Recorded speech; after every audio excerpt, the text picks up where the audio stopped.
صل على سيدنا محمد وعلى آل سيدنا محمد.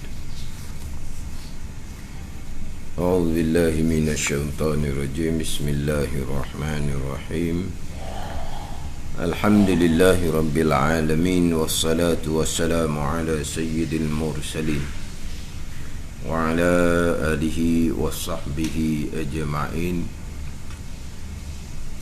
رب اشرح لي صدري ويسر لي أمري واحلل عقدة من لساني يفقهوا قولي. سبحانك لا علم لنا إلا ما علمتنا إنك أنت العليم الحكيم. ولا حول ولا قوة إلا بالله العلي العظيم. Kitab Hidayatus Sibyan, muka surat 10, baris yang ke-6 daripada bawah. Qala al-muallifu rahimahullahu ta'ala wa nafa'ana bi'ulumihi amin. Dan barang yang haram atas orang yang junub itu 6 perkara. Orang yang junub ni sama ada orang yang keluar mani ataupun orang yang bersetubuh, dipanggil orang yang junub.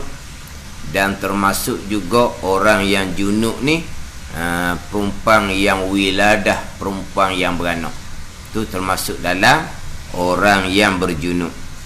Yang diharamkan 6 perkara. 6 perkara ni 4 perkara sebagaimana yang diharamkan ke atas orang yang berhadas kecil. Ini sebut berulang-ulang kali dah ni. Hadas ada 3. Satunya hadas kecil, satunya hadas besar tapi dia panggil hadas yang pertengahan.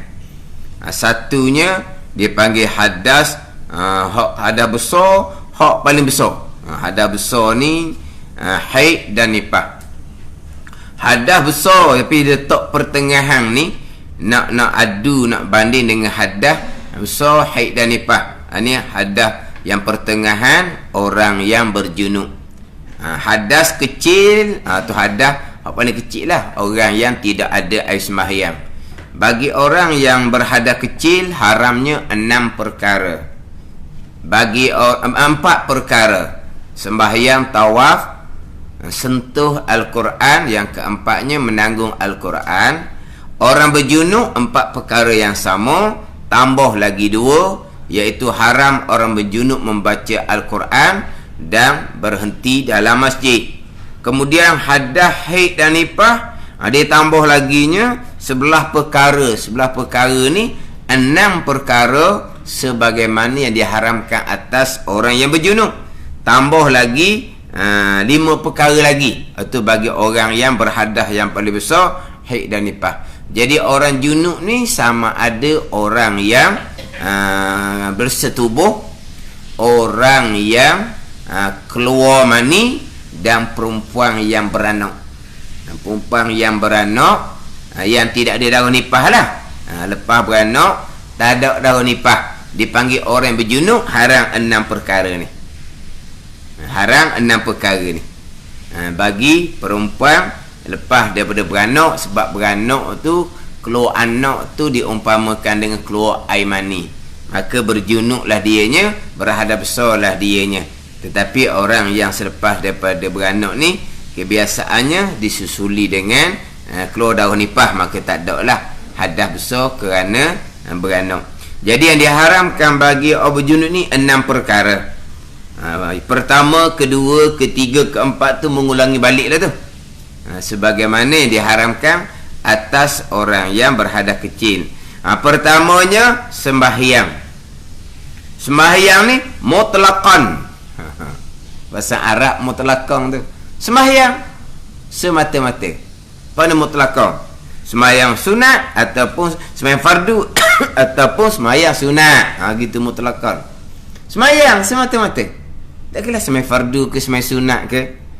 Yang keduanya tawaf mutlakon juga semata-mata, tawaf fardu ke tawaf sunat ke.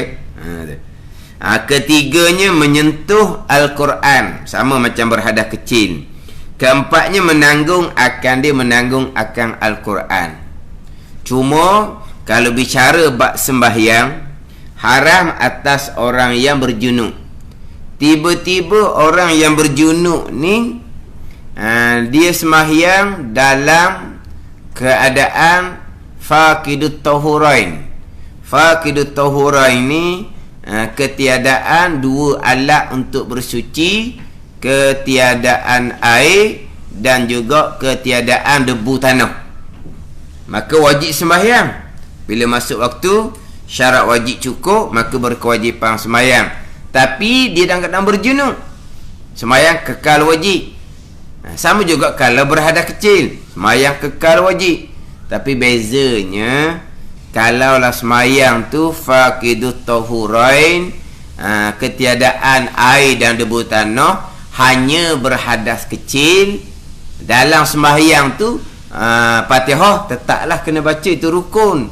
Surah pun baca lah, sebab dia berhadas kecil saja. Berbeza dengan orang yang berjunuk, yang faqidut tahurain, ketiadaan air untuk mandi wajib, ketiadaan debu tanah untuk tayamum ganti daripada mandi wajib, sembahyang wajib. Baca Fatihah rukun, tak baca tak panggil sembahyang. Surah haram baca.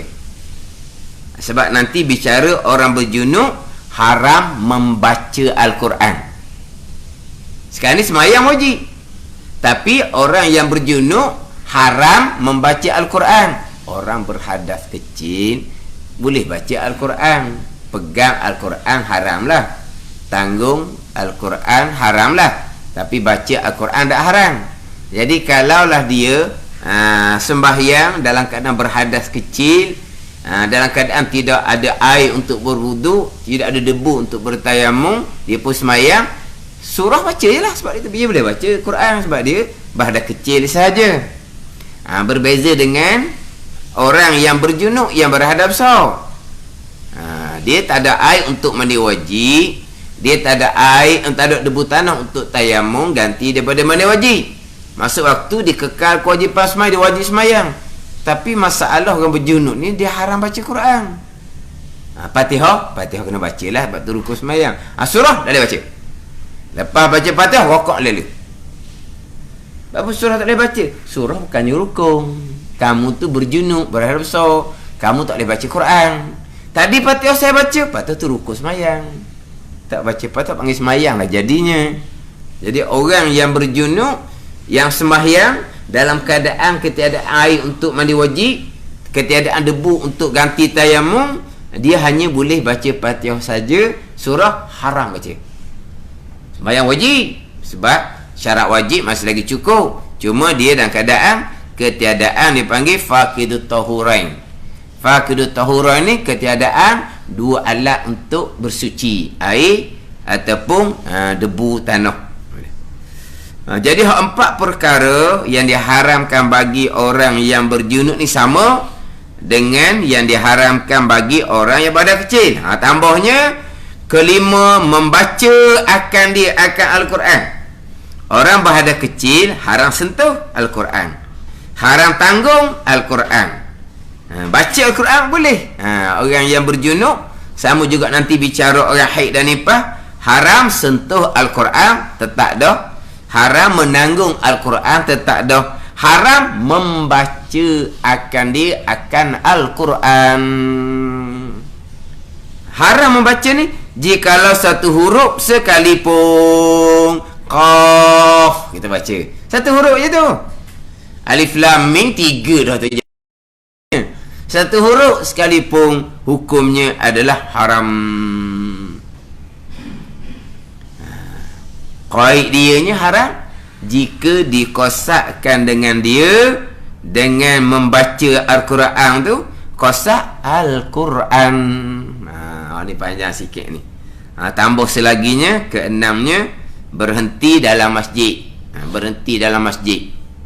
Kalau orang yang berhadas kecil, boleh berhenti dalam masjid. Orang yang junub, haid, nifas sama telah, haram berhenti dalam masjid. Dia berkaitan dengan membaca Al-Quran dan berhenti dalam masjid ni panjang kalau kita buka dalam kitab-kitab. Macam ada kitab Sabila ke, dan kitab Sabila contohnya. Haram membaca Al-Quran. Haram ni di dalam kitab Sabilanya, ibarat kitab dia nya Sabila ke Betutulak ke,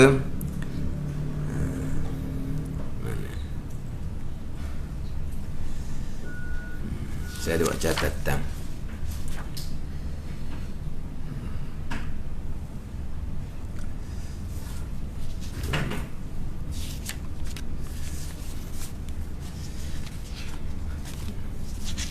Kita ni reka.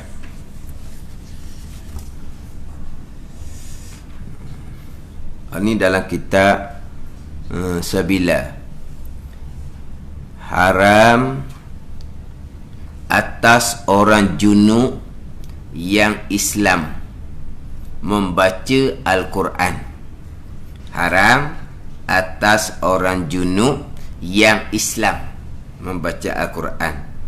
Dalam kitab Bughyah ditambah pula pada haramnya orang yang berhadas kecil yang Muslim, yang Islam membaca Al-Quran. Hak berhenti dalam masjid pula, hak berhenti dalam masjid dan kitab Sabila.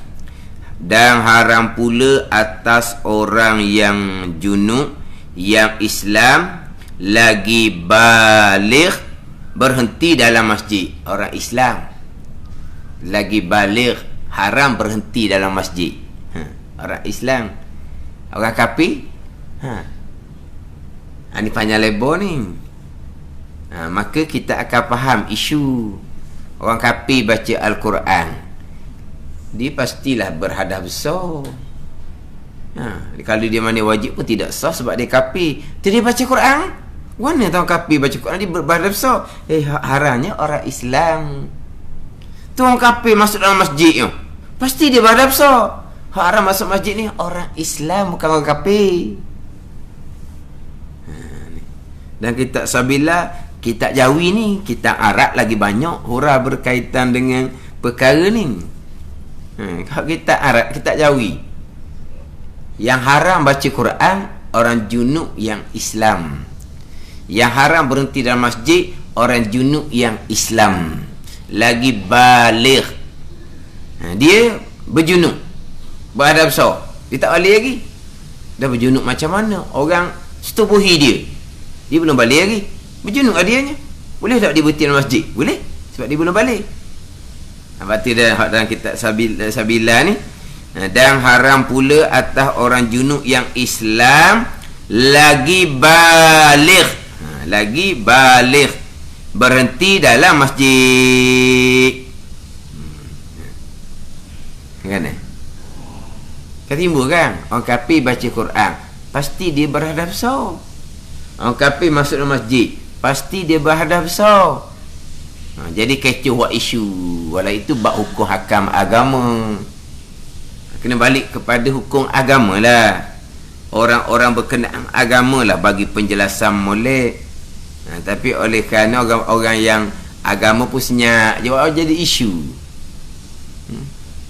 Apa hukum orang kafir? Orang kafir satu dah, pasti orang kafir ni berjunub. Memanglah dia berjunub, sebab dia kalau mandi wajib pun tidak sah. Dan macam mana orang kafir tu masuk masjid berjunub lagi dianya? Dalam mazhab Syafi'i kita, orang kafir ni nak bermalam dalam masjid pun dia benarnya dia haruskan, jikalau dapat kebenaran, keizinan daripada orang Islam. Nak bermalam sekalipun dibenarkan. Hak orang kafir tak boleh masuk, tak boleh masuk ni adalah Masjidil Haram dan tanah haram Mekah. Itu yang tidak dibenarkan. Ini mazhab Syafi'i kita. Ni mazhab Syafi'i kita. Kalau mazhab Hanafi, orang kafir ni tanah haram Mekah pun dia mengharuskan masuk. Mazhab Syafi'i tak boleh lah. Tapi masjid boleh.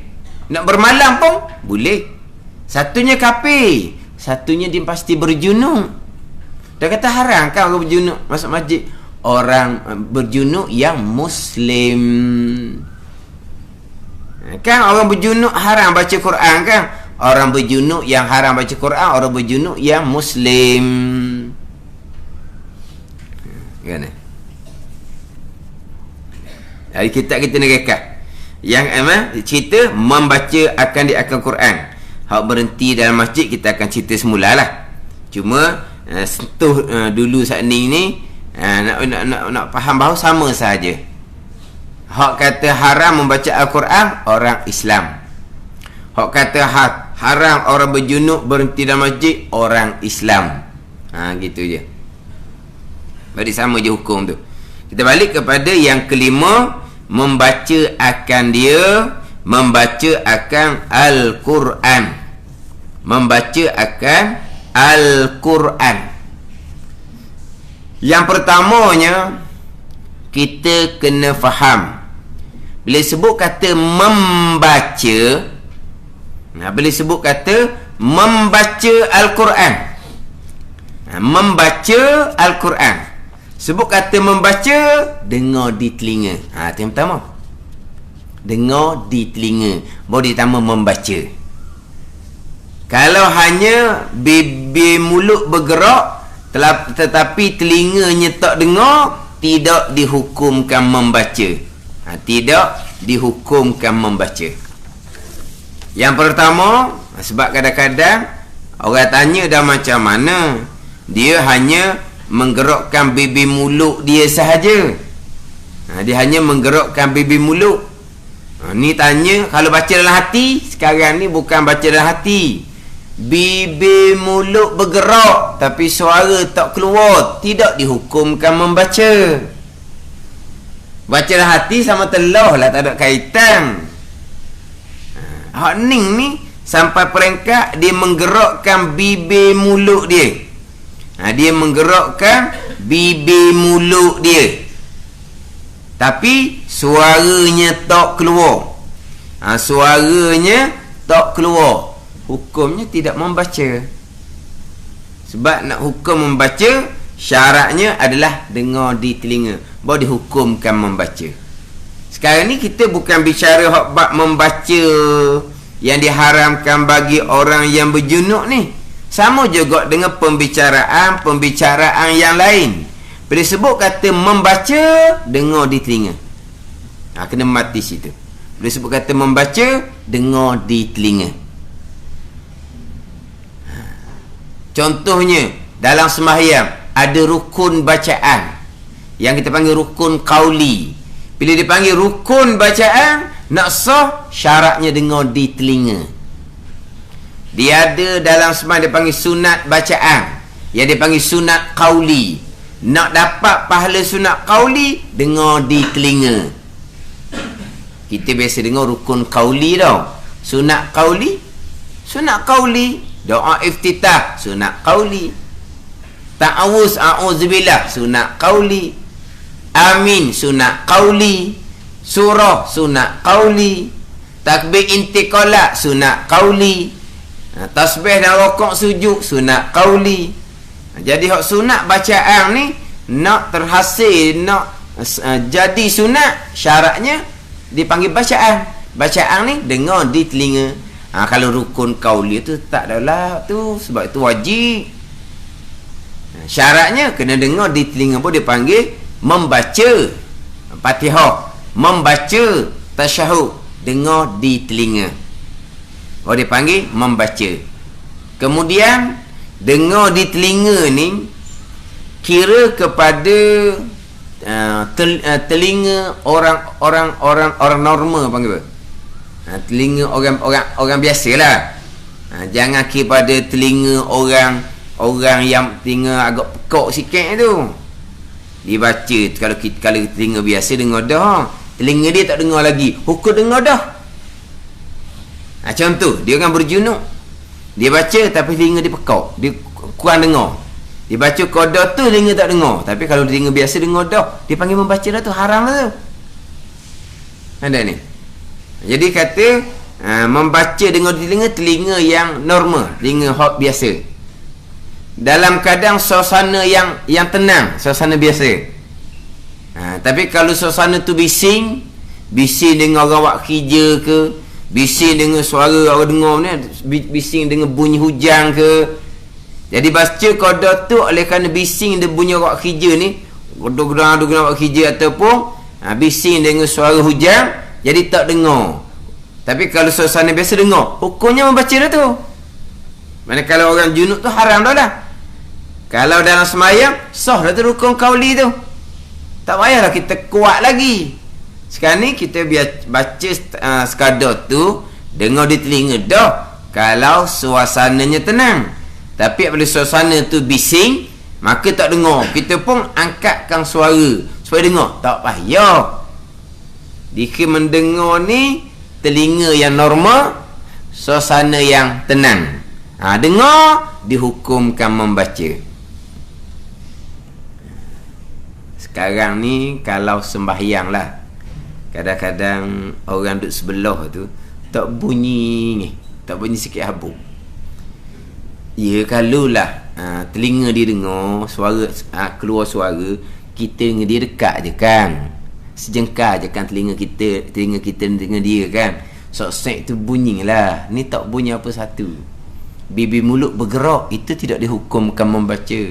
Atau dia panggil hamsun, dia panggil bisik, telinga tak dengar. Mazhab Syafi'i tidak sah. Mazhab Maliki Hanafi okey lah, sah lah. Mazhab Maliki Hanafi hamsun, gerak bibir mulut, sah dah bacaan rukun qauli dalam sembahyang. Jadi banyak orang pakai bahasa kita lah ni. Sebab itulah kalau tempat bermazhab Syafi'i, selepas tu imam selesai baca Fatihah, dia akan bunyi down panggil. Bila imam selesai baca Fatihah kan, jadi masing-masing baca Fatihah, jadi suara dengar di telinga. Dah ramai kan, dia akan bunyi down gitu. Lepas tu lama senyap lalu. Berong. Down ke down?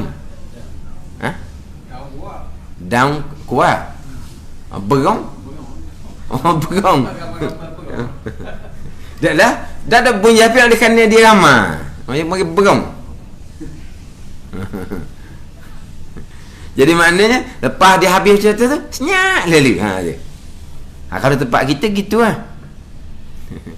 Sebab itulah kita ni bermazhab Syafi'i, makmum pun wajib baca Fatihah. Baca Fatihah pula kena dengar di telinga. Orang duduk sebelah kita tu pula, contoh mazhab Hanafi, dia tak langsung, tidak ada bacaan Fatihah bagi makmum. Walaupun tu imam tu baca kuat ke, tu imam baca perlahan ke, tak ada. Kalau mazhab Hambali dengan Maliki ni, kalau tu imam baca perlahan macam Zuhur ni, adalah Fatihah.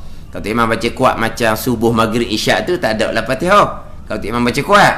Kalau tu imam baca perlahan macam Zuhur, mazhab Maliki, Hambali, makmum kena baca Fatihah. Tapi kalau mazhab Hanafi, makmum tak ada Fatihah. Tu imam baca kuat ke, tu imam baca perlahan ke, tak ada. Kita ni pula bermazhab Syafi'i. Tu imam baca kuat ke, tu imam baca perlahan ke, wajib baca Fatihah. Kemudian baca pula kena dengar di telinga. Yang kawan tu tak baca langsung, senyap je. Kita baca satu hal dah, bunyi pula sosek di sigong. Tu imam baca dah Fatihah, yang kamu dah baca buat apa lagi? Masalah kita baca satu hal, kita baca kena dengar di telinga tu satu hal lagi. Kalau kita hanya baca gerak bibir mulut, suara tak keluar, mungkin dia tak terganggu. Ini cerita orang biasa, dia bukan cerita waswah ni. Orang waswah, hujung soh tu dengar suara dia. Tu tak kena gitu. Tapi orang di sebelah kita dah, dia mazhab Hanafi, dia memang tak ada bacaan Fatihah untuk makmum. Kita mazhab Syafi'i, hak tak ada Fatihah tu makmum masbuk. Makmum muafiq wajib baca Fatihah. Baca Fatihah lah. Tapi baca Fatihah mazhab Syafi'i kena telinga kena dengar. Bila dengar dia nak dia nak tadabbur, nak perhati bacaan surah tu imam ni. Kita pergi sok-sok biar telinga dia. Ni dia beri dia sigong. Dah ni. Kita wajib baca satu. Syarat dengar di telinga boleh namakan membaca. Orang pergi Mekah kadang-kadang kena. Kau kena nasib tak baik. Kena gitu. Sama juga orang Mekah ni. Dia mazhab dia tak ada Fatihah. Imam rokok, makmum rokok. Imam rokok, makmum rokok. Sebab makmum tak ada bacaan dalam berdiri tu. Kita ni kalau imam rokok, kita patut boleh habis baca dah, kita muafiq, kita sudah baca. Rokok lambat.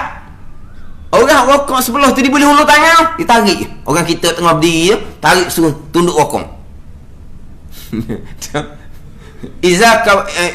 Iza kabara fakabbiru wa iza raka'a farka'u. Nabi kata, imam takbir ihram, kamu takbir. Imam rokok, kamu rokok. Nabi kata, imam rokok, duk baca lagi ni. Dia pun ulur tangan kat tengah rokok ni, dia macam senyum, macam tarik. Apa ni? Allah, imam rokok tak rokok lagi dah, kita tak habis lagi baca Fatihah. Jadi dia orang ni macam orang kita jugalah, kalau tak erti tu kan, tak erti mazhab lain. Kalau dia faham mazhab lain, lambat rokok ni orang mazhab Syafi'i ni. Ada ni.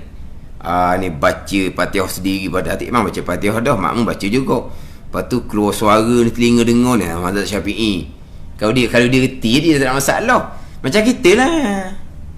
Pergi Mekah, komen waktu, komen orang ni. Komen waktu, komen orang ni. Dah kita dah reti mazhab lain. Dia tengok, main Mekah sangat. Kaki-kaki nampak semayang. Dia mazhab dia kaki perempuan bukan aurah dalam semayang. Mari Mekah lolos saja, semayang tak sah. Dah kaki nampak. Lepas tu tepi-tepi aurah pun nampak perempuan ni. Mazhab Hanafi, tepi-tepi aurah dimaafkan. Aurah perempuan lah ni, dimaafkan, dia mudah je. Kita tak faham mazhab dia, kita kata main Mekah habis duit saja, jahil, mayang bang tak pandai. Dia kata mana? Itu mazhab lain. Jadi dia kita juga, dia tak reti mazhab Syafi'i, hati-hati timbul isu lah.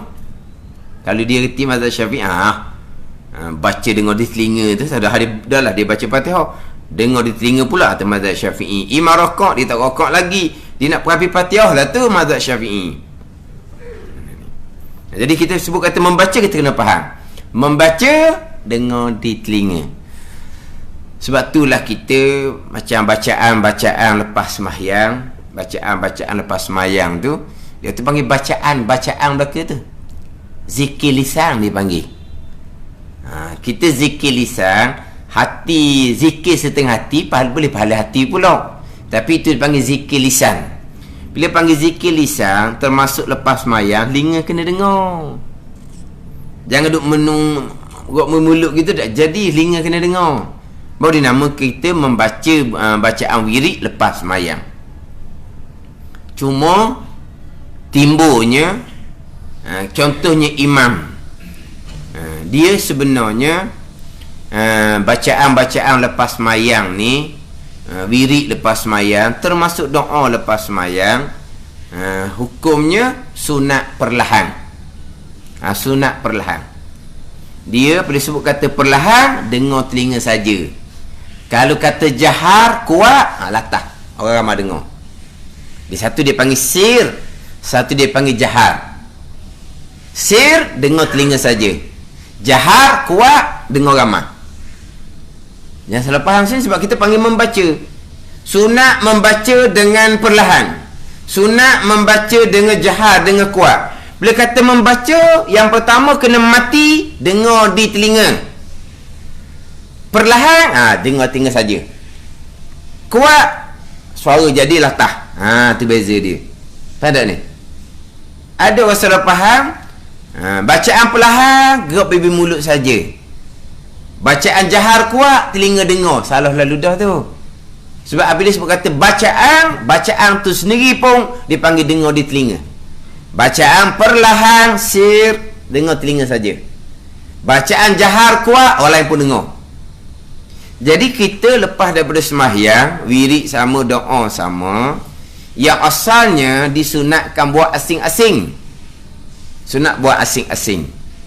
Kemudian kita sekali buat, hukum asalnya imam ke makmum ke, sunat perlahan. Bila sebut kata perlahan, dengar di telinga saja. Bukan setakat gerak pipi mulut, telinga tak dengar, tu tak terhasil. Hak bacaan-bacaan yang Nabi baca selepas daripada sembahyang. Jadi hukum asalnya memang perlahan. Cuma imam disunatkan kuat ada beberapa kerana. Boleh imam disunatkan kuat. Hukum asal memang perlahan. Tapi disunatkan kuat kenapa? Kerana nak mengajar, biar anak makmum tu boleh turut sama wirid baca sembahyang. Tu. Sunat kuat. Yang keduanya contohnya supaya jadi sekata, jadi sama wirid kita. Yang tiga contohnya supaya jadi semangat. Kalau tak dengar suara tu imam ni jadi malah menung saja. Tu. Ada ni. Tapi timbullah pula orang tanya. Macam pondok, tok guru sentiasa wirid kuat. Tapi orang tanya dah kata tok guru katakan wirid kuat ni untuk supaya mengajar orang-orang baru. Lepas tu dah habis lagi ajar ke? Dah. Kuat sok mula ni wirid tak habis lah tu kata. Sebab apa? Ada sok mau budak baru masuk. Ada sok mau kan budak baru masuk. Sama lah juga kita. Dan kita majlis surau ni lama dah tak imam wirid kuat. Tak pandai belaka lagi. Pandai lah orang lama. Hak baru siapa tu? Kan ada sok mau baru majlis surau kan? Cuma kita kena ingat lah, kita kuat wirid doa lepas main kuat yang sederhana. Sebab hukum asal dia perlahan. Kita kuat pun sekadar supaya dapat didengari, supaya dapat diikuti. Cuma kita, kalau kita nak sekarang ni sebab dia ada speaker kan, kita nak kuat sederhana sudah. Kebetulan ada makmum tambah rakaat, kita kena raih dia. Kena pelihara orang semayang tu. Sebab kita berwirid ni hukum asalnya perlahan, dengan telinga saja. Kita bunyikan suara sedikit supaya dapat diikuti oleh orang ramai-ramai ni. Tapi kalau ada makmum yang tambah rakaat, kita kena raih dia. Wajib kita kena raih dia. Maknanya jangan bunyi sangat lah, tak apa. Bunyi kodok-kodok tak apalah. Sebab kita kena utamakan orang semayang tu. Pandai ni. Ni tu imam dah kira dan dia kuat sungguh-sungguh. Orang tambah rakaat pun dah duli dah. Lepas tu ada orang tanya satu ceramah dalam radio, macam mana kalau kita berwirid selepas daripada salam kuat, tiba-tiba ada makmum tambah rakaat. Jawab kan ni, tu salah dia, apa dia mari awal? Oh pula dah.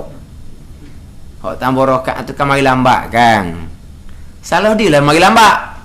Siapa suruh dia mari lambat? Lagipun takkan kita wirid kuat dia terganggu bacaan. Tengok lalu lori, lalu bah, kuat bunyi tepi jalan, tak terganggu pun bacaan. Kata apa dia buat alasan gitu? Yang pertama, dia menyalahkan hak mari lambat, hak tambah rakaat. Bukan dia kata tak apalah kalau ada makmum hak tambah rakaat, kita rendahkan sedikit suara wirid kita. Dah salah dia. Sebab dia mari lambat. Kata pun dia ajar gitu.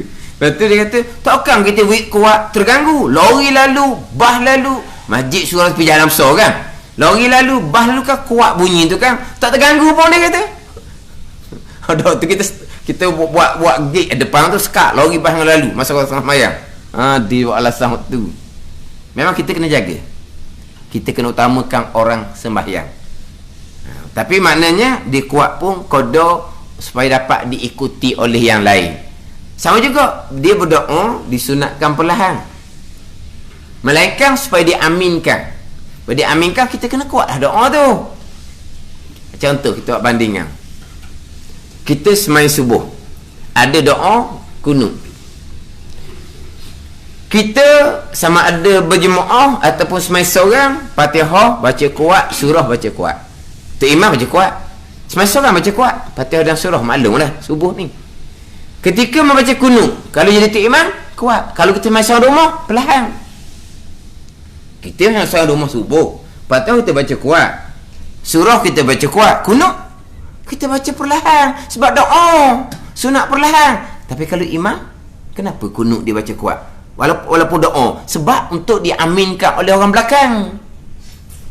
Jadi sambil lepas semayang, doa sunat baca perlahan, melainkan supaya diaminkan oleh orang belakang. Doa tu kena kuat, bukan kuat bertepik tu dimakruhkan, tu Nabi larang. Kuat sekadar makmum belakang dengar, aminkan doa kita. Gitu je. Ni kadang-kadang dia kan waktu imam je ni angkat tangan, kita tengok dia. Angkat dah. Amin. Gitu bang. Tak dengar dia minta apa? Amin. Sudah dah. Tahu. Amin apa? Kita tak dengar bacaan dia, bacaan doa dia. Lepas tu macam mana? Da'a binafsi, kita doa sendiri. Lagipun dia bukan tu imam kita, sudah salah dah kan. Kita hanya pakat doa dengan dia. Dia doa kuat, sekadar dengar di setakat orang ramai dengar, kena kita amin ke doa dia kita dengar.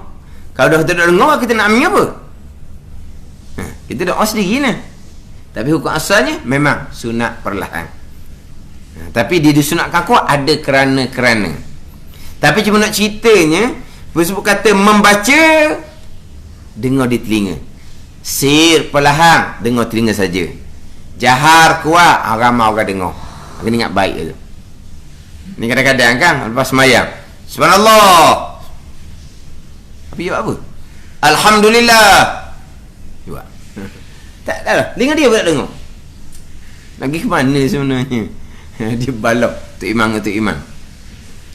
Tu imam seorang tu dia subhanallah. Jelas. Hak tu imam seorang lagi ni subhanallah. Senyap. Enggak gitu. Alhamdulillah. Lepas tu senyap. Hak tu imam buat gitu, dia tanya tu imam hak subhanallah ni. Mu pakai dalil mana kok? Subhanallah ni. Kawan tu mu tak pandai dalil. Dia sakat turut orang je. Lepas tu nak lepas dia tanya, aku nak tanya mu pula. Mu pakai dalil mana? Subhanallah. Lepas tu senyap. Kejut orang. Terlama alhamdulillah. Lepas tu senyap. Lama Allahu Akbar. Senyap. Mu pakai dalil mana? Tak jawab juga kawan tu.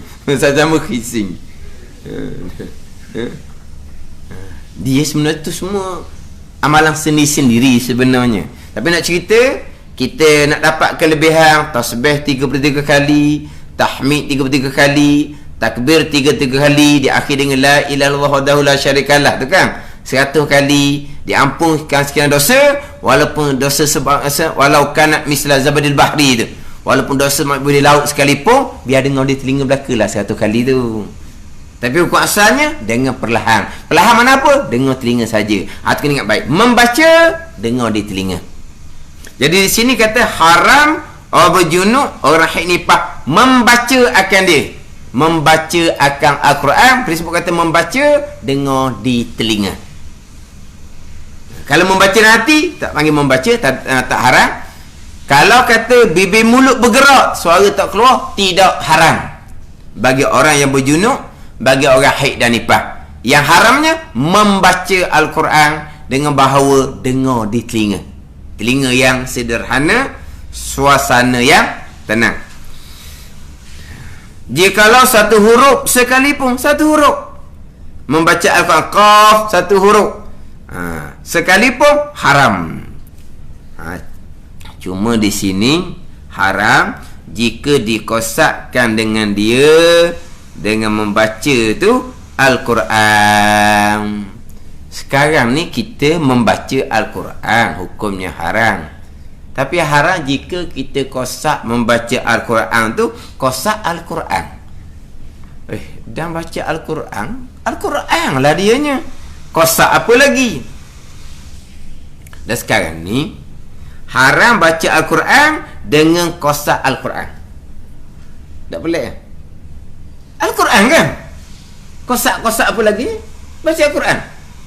Tak kosak Al-Quran pun Al-Quran lah. Kenapa timbul? Haram jika dikosakkan dengan dia, dengan membaca tu kosak Al-Quran. Ataupun kita kata jika dikosakkan dengan dia dengan satu huruf yang dibaca tu kosak Al-Quran, maka hukumnya adalah haram. Dia bila membaca Al-Quran, memang Al-Quran lah. Ada dia gini, dia membaca Al-Quran tidak akan dihukumkan membaca Al-Quran, melainkan dengan kosak Al-Quran. Bagi orang yang ada sarif dipanggil. Bagi orang yang ada sarif ni ada benda yang menegah. Benda menegah, hadas besar, berjunuk, haid, nifas. Itu perkara yang menegah daripada membaca Al-Quran. Jadi bila ada sarif seumpama tu, ada penegah yang seumpama tu, dia membaca Al-Quran, tidak akan dihukumkan membaca Al-Quran, melainkan jikalau kosaknya membaca Al-Quran. Ada pun macam kita ni tidak berhadap besar, kita baca Al-Quran, kosak ke tak kosak ke, hukumnya membaca Al-Quran. Dia gitu. Pandai ni. Hukumnya membaca Al-Quran.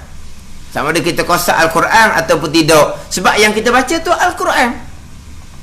Di kita tak ada sorry, tak ada benda yang menegah. Maka kita membaca sahaja, dihukumkan kita membaca Al-Quran.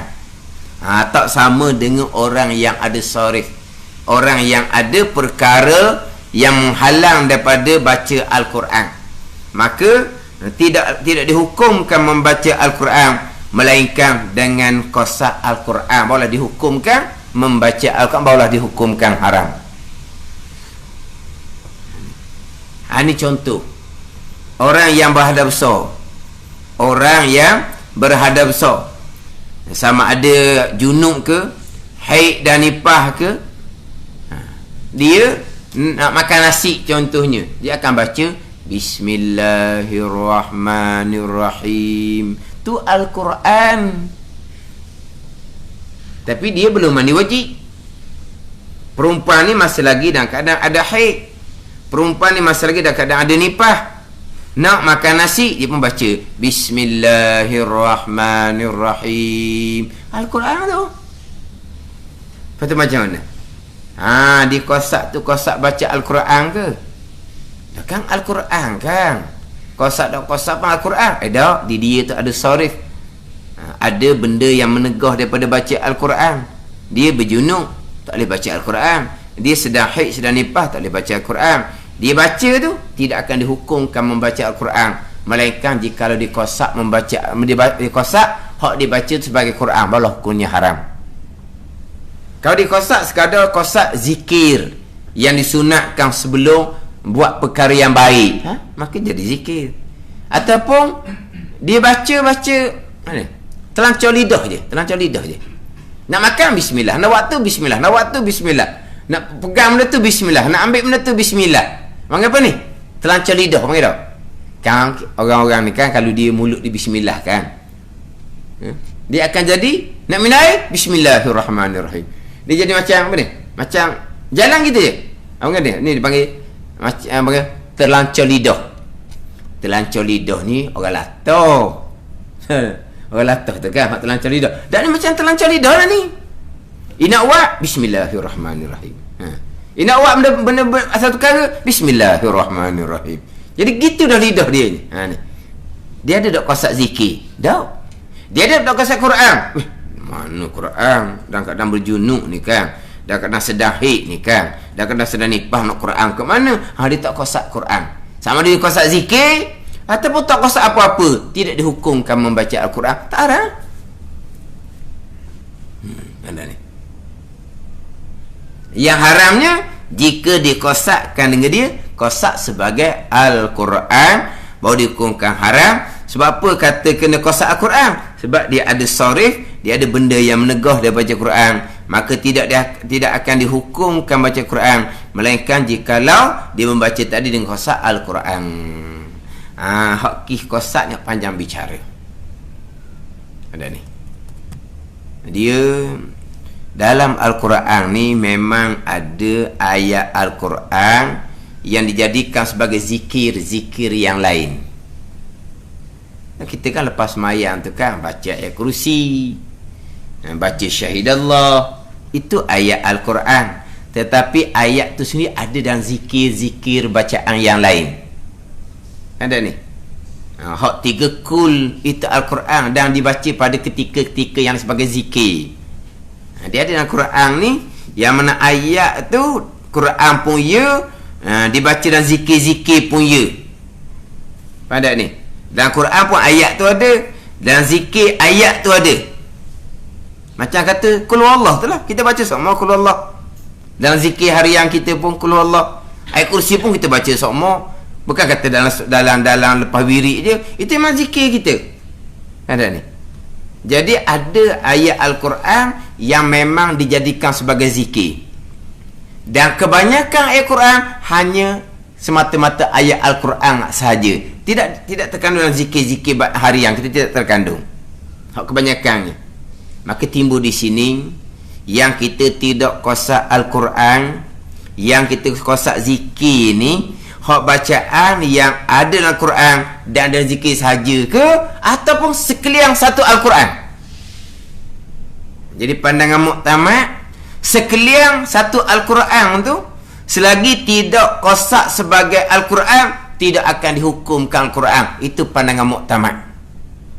Satu pandangan lagi, yang mana ayat Al-Quran kita baca, kita kosak zikir, iaitu ayat Al-Quran yang memang ada dalam zikir-zikir, barulah kita boleh baca Al-Quran dengan kosak zikir, dengan niat zikir. Kalau ayat tu memang tak ada dalam zikir-zikir, kita dak kosak zikir sekalipun, tak jadi. Itu pandangan daif, bukan pandangan muktamad. Pandangan muktamad, walaupun ayat tersebut hanya dalam Al-Quran semata-mata, dalam Al-Quran semata-mata. Kan contoh kan, biasa dua ayat di hujung surah Al-Baqarah tu kan, Amanar Rasul tu kan, tu zikir pagi, zikir malam. Dua ayat di hujung surah Al-Baqarah tu, dua ayat di hujung surah Al-Baqarah tu, Amanar Rasul dengan la yukallifullahu nafsan tu kan. Hak tu kalau baca awal pagi, Nabi kata kafatah, memada dua ayat tu akan orang baca sepanjang hari, untuk sepanjang hari. Dibaca awal malam, dua ayat tu, Amanar Rasul dengan la yukallifullah tu, dibaca di awal malam. Nabi kata kafatah, memada dua ayat ni akan orang yang membaca ni sepanjang malam. Jadi ini bacaan ni Quran, tapi ada dalam zikir harian. Hak ni sepakat ulama, janji jangan kosak Quran, hukumnya boleh baca,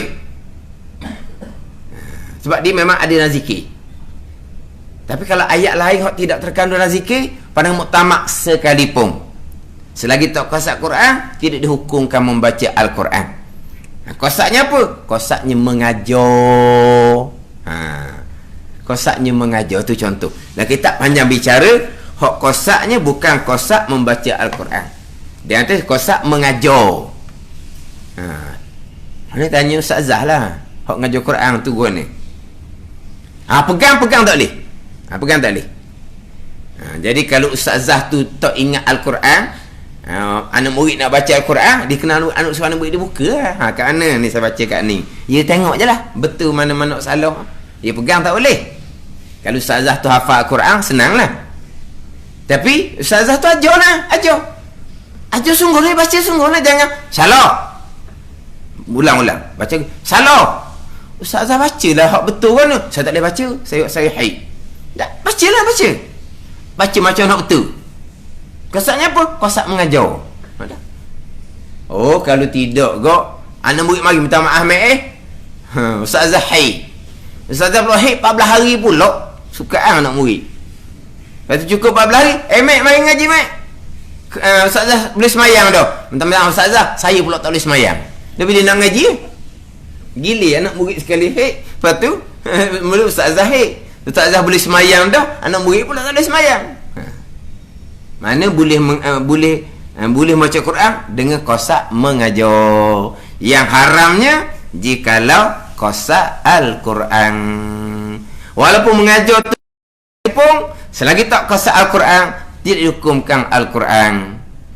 Adapun mazhab Maliki, kosak Al-Quran buat apa? Janji baca sikit. Baca banyak haram, tu mazhab Maliki. Kosak Quran buat apa? Tapi sikit. Kalau banyak, kosak zikir pun tak boleh. Tu mazhab Maliki. Dikit banyak sikit. Kita mazhab Syafi'i muktamad, yang haramnya jikalau kosak Al-Quran. Kalau tidak kosak Al-Quran, tidak dihukumkan haram. Ni walaupun kitab ni kecil, ambil faham molek, haram membaca Al-Quran jikalau satu huruf sekalipun. Haram jika dikosakkan dengan dia Quran. Keenamnya berhenti di dalam masjid. Wallahu a'lam. Bismillahirrahmanirrahim. Alhamdulillahirabbil alamin, wassalatu wassalamu ala sayyidil mursalin wa ala alihi wa sahbihi ajma'in. Allahumma ftah alaina futuhal arifin. Allahumma allimna ilma aqdamin wa fahimna famas sabiqin warzuqna ruqat talibin. Allahumma zidna ilma wa alhiqna bis salihin Wa sallallahu ala sayyidina Muhammadin wa ala alihi wa sahbihi wa sallam. Walhamdulillahi rabbil alamin.